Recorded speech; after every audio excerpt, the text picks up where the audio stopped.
Thanks so much for joining us here in the Fox 4 Weather Center. Of course, all eyes on radar, but the good news, our threat for strong and severe weather continues to diminish. Now, here's why things are so active. We have this little approaching cold front. It has cleared North Florida. It's kind of stalled right here in Central Florida. We are on the unstable side of things. So that's why things are so warm, muggy, but also a bit more active today. And that's why we did have that earlier severe thunderstorm watch box, especially for our northern communities, but because things were a bit more stable than expected, that watch was allowed to expire about an hour and a half earlier.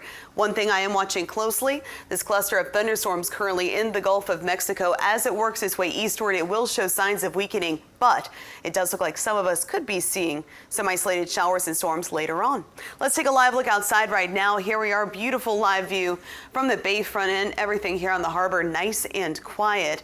And honestly, it's a great evening for boating. We have the cloud cover keeping things a little bit more comfortable, especially for our friends there in Collier County. Basically all of us at this point overcast. You can see that very distinct cloud shield there, but we are currently watching some of those lighter rain showers right here across DeSoto, Sarasota, and now stretching into Charlotte counties. A couple of embedded lightning strikes as well.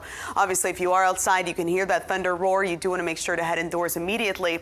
Otherwise, this will kind of be the focal point for those showers as they move on shore later on this evening. So especially in our northernmost communities, bottom line, if you were north of the Caloosahatchee River, have that rain gear close for the rest of this evening. For the rest of us, though, it's going to stay warm and muggy. Generally, partly to mostly cloudy skies are forecast. As for that threat for severe weather, again, that continues to diminish. Now, it's not down to a 0 just yet. We do have a level 1 out of 5 threat, but at least we're no longer seeing some yellow out there. So northern Collier, Hendry, Glaze, Lee, Charlotte, DeSoto, into Sarasota.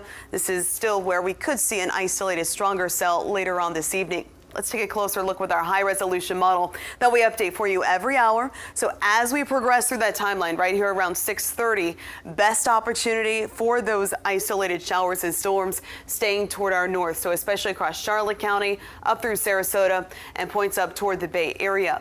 As we headed through the evening, again, it's mainly in our northernmost spots that we will pick up some much-needed rain there in the rain gauge. Looking ahead to tomorrow, that front still hanging out on the close side, and because of that, that will keep isolated to scattered rain in the mix again for our northernmost communities tomorrow morning. So heading off to school, heading off to work, keep that rain gear close just in case. Otherwise, as we look ahead to the evening right here at 3 o'clock, even Marco Island could pick up some much needed rain there. Otherwise, that front is forecast to rebound off toward the north as we look ahead to Friday. So we're going to dry things out by Friday, but for tomorrow, we will again have that opportunity for some isolated to scattered rain showers.